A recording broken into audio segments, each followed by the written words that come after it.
Ça a toujours été un plaisir pour moi de vous informer. Madame, Monsieur, bonsoir et bienvenue à cette édition du journal. Mais bien avant le détail, découvrons d'abord les sommaires.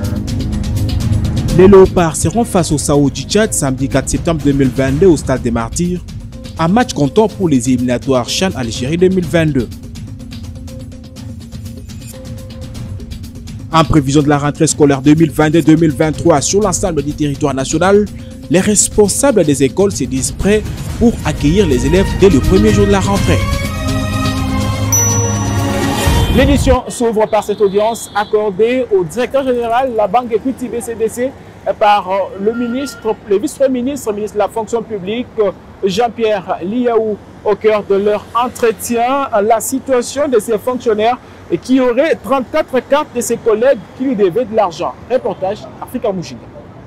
Décharge na bande basina qui na zimbongo ya agent na biso mobonda so ba futi aki na ekuye na zana ba les agents pe balanda ki ngai na madame e ba bingi nganda ba bino ba kanyi mobonda pona ba carte na bino directeur na bango directeur na biso si ba agent na biso ba o bazana nyongwa mobonda o mobonda zo ba carte na bango ba kanyi mobonda pona ba carte na bino bokende kolanda e bopesa témoignage ki za ba carte na bino ayibi yango te biso nde to na ba nyongo na yango zo ba carte na biso so ba futi biso.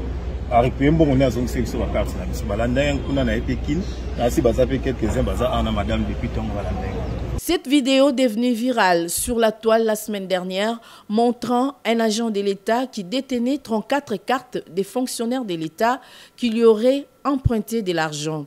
Ce lundi 29 août 2022, le directeur général d'Equity BCDC, Célestin Moukeba Moutouabou, s'est rendu personnellement à la fonction publique pour s'entretenir avec le vice-premier ministre, ministre de la fonction publique, Jean-Pierre Liaou, pour tirer au clair cet incident qui a fait le tour des réseaux sociaux. La première des choses, j'avais voulu clarifier ici avec lui que nous travaillons avec des partenaires que nous appelons les agents bancaires. Cash Express, c'est un métier réglementé par la Banque centrale du Congo, avec des normes, la réglementation qu'il faut.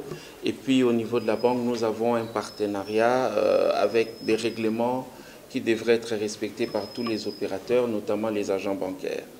Donc, dans le cas d'espèce, il ne s'agit pas du guichet de la banque ou de la banque, mais il s'agit de nos partenaires qui ont fait la transaction. Mais très vite, on les a identifiés. On a identifié 3 pour lesquels nous avons suspendu leur contrat de collaboration parce qu'ils n'ont pas respecté les règlements que nous avons définis entre eux et nous. Et nous avons aussi ouvert une enquête à l'interne. En ce qui concerne les mécanismes de protection des clients Equity BCDC, le numéro 1 de la banque explique. Nous avons relevé et nous avons lancé même une communication qui concerne toute la clientèle des banques, détentrices des cartes.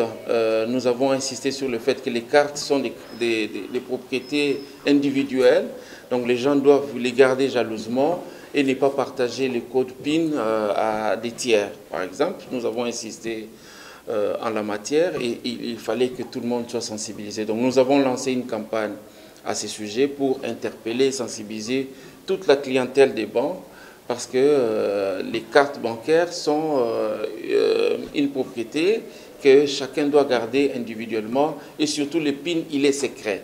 Donc on ne peut pas donner ça à des tiers. L'occasion Fizal et Laron, Célestin Moukeba en a profité pour aborder la question des financements et accompagnement des fonctionnaires.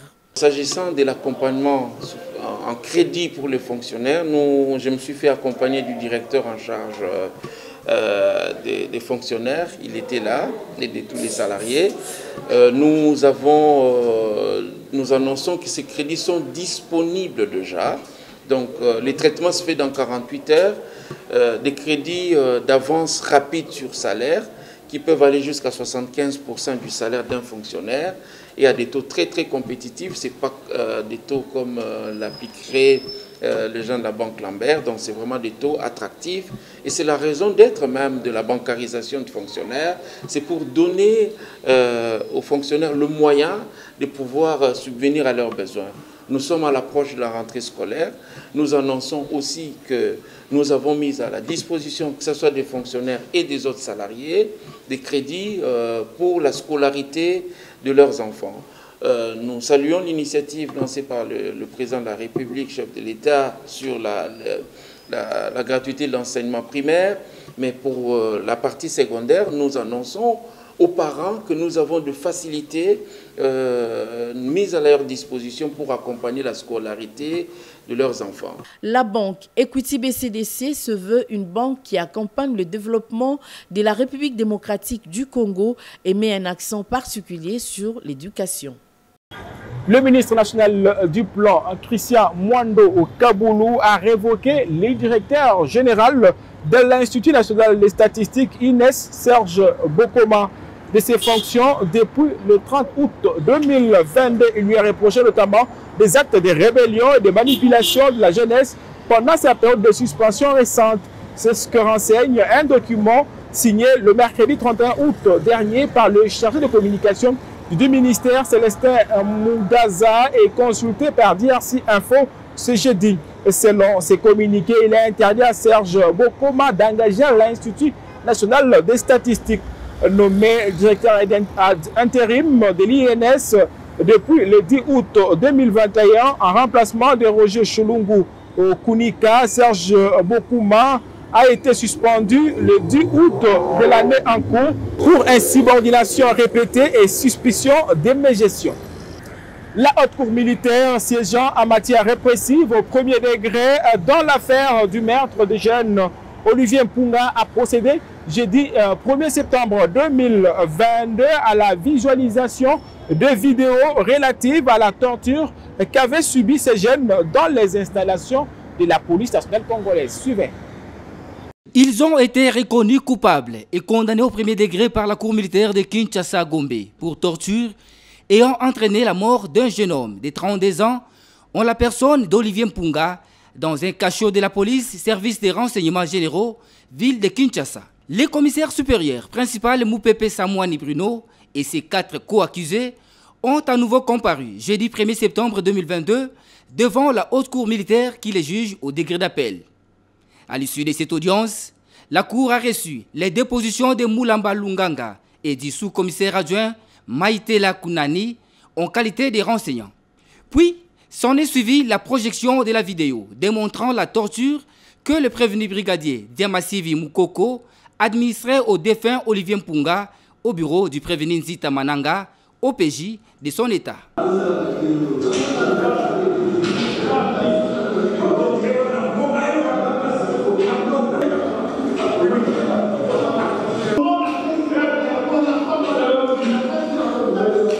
Confronté à ces images, le prévenu Diamasivi les a plutôt qualifiées des grimaces qu'il faisait à ces jeunes hommes pour lui arracher ses aveux à propos de la Jeep de son beau-frère qu'il aurait détourné.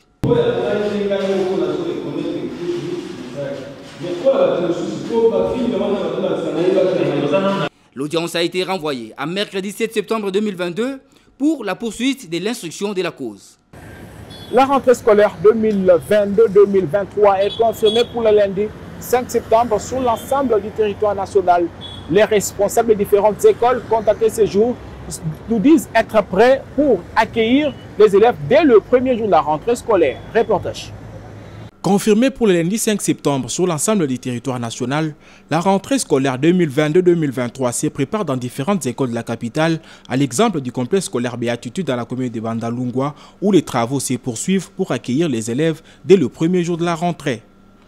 La coordinatrice de l'école révèle tout de même quelques difficultés auxquelles son école fait face. Nous sommes là, nous avons déjà commencé nos activités, on a eu déjà à former les enseignants, si vous voyez à côté, même ils sont déjà en train de préparer leurs leçons, de faire les prévisions et tout. Donc nous sommes là, mais les parents qui ne passent pas.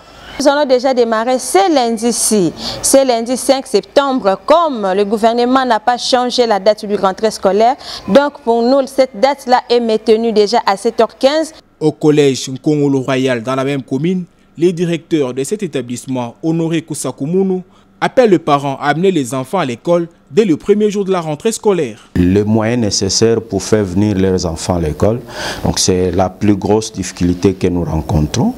Mais sinon, tout est mis en œuvre de notre côté pour permettre une bonne rentrée de nos enfants. Voilà ce que je peux donner comme impression dans un premier temps.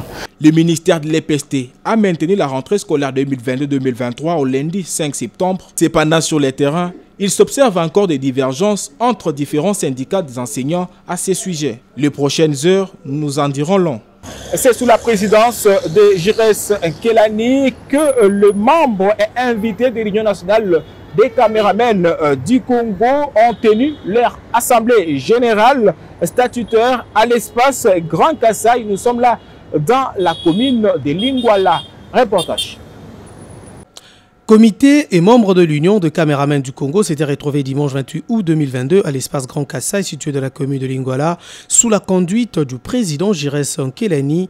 Au menu, lecture et amendement des statuts et règlements intérieurs, présentation de la plateforme réseaux sociaux et communication du bureau de l'UNCC. Après l'adoption de l'ordre du jour, la commission d'élaboration du texte fondateur avait pris place pour présenter le mouture des différents documents, une présentation qui a suscité des échanges et interventions autour de certains articles. Heureusement que le président de l'Union des caméramens du Congo, Jires Nkelani, avait intervenu pour un atterrissage en douceur. C'est à l'unanimité que les 10 règlements intérieurs et statuts ont été adoptés par l'Assemblée. Jires Nkelani a exhorté ses collègues et compagnons au respect puis protection de la loi et au métier de l'opération des prises de vue.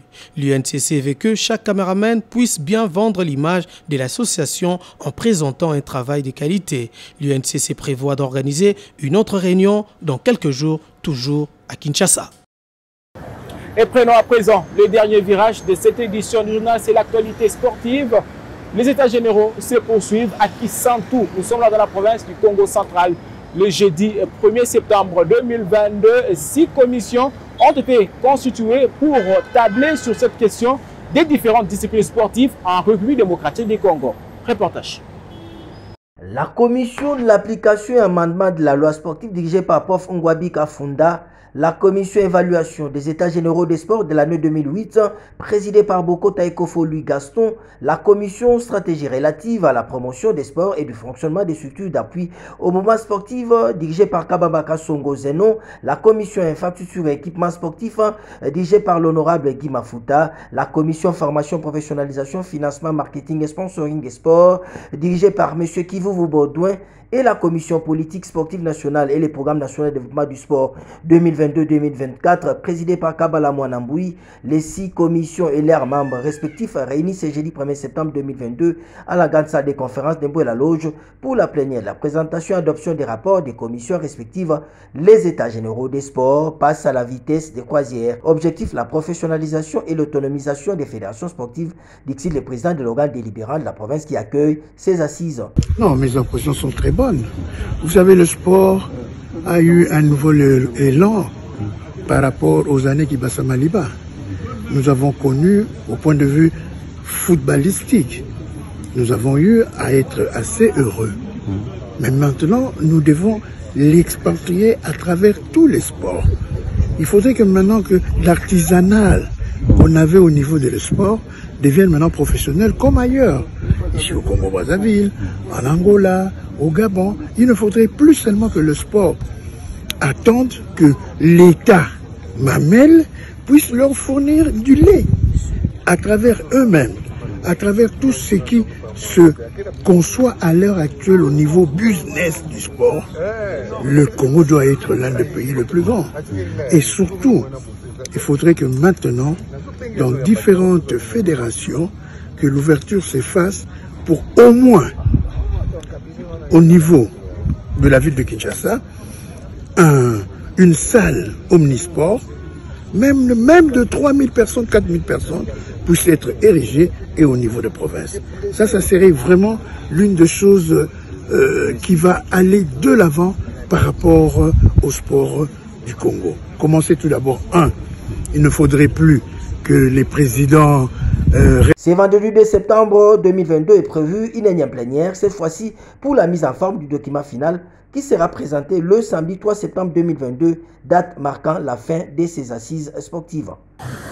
Parlons à présent de Léopard A' de la République démocratique du Congo qui se prépare déjà pour le match retour face au Sao du Tchad dimanche 4 septembre 2022 et au match aller.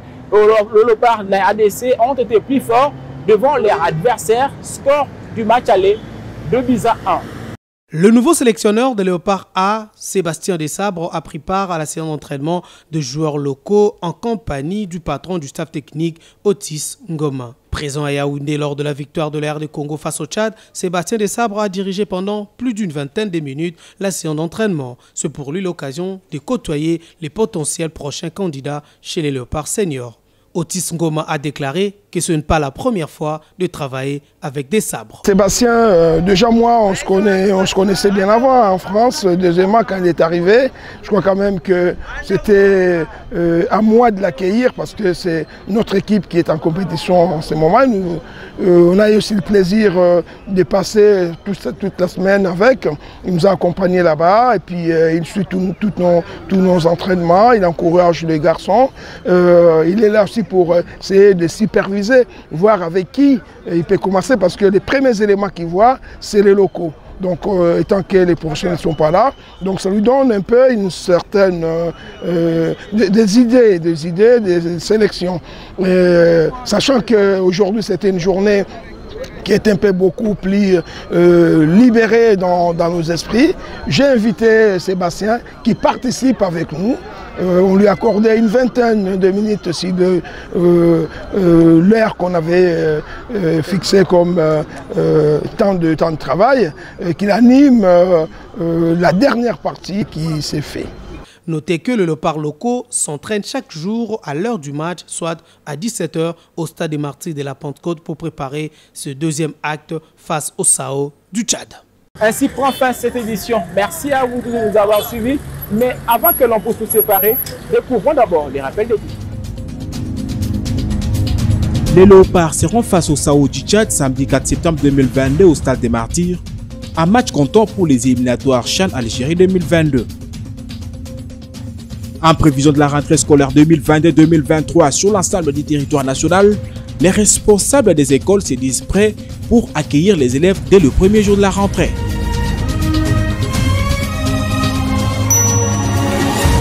Ça a toujours été un plaisir pour moi de vous informer. N'oubliez pas de vous abonner sur notre chaîne YouTube DRC Info TV.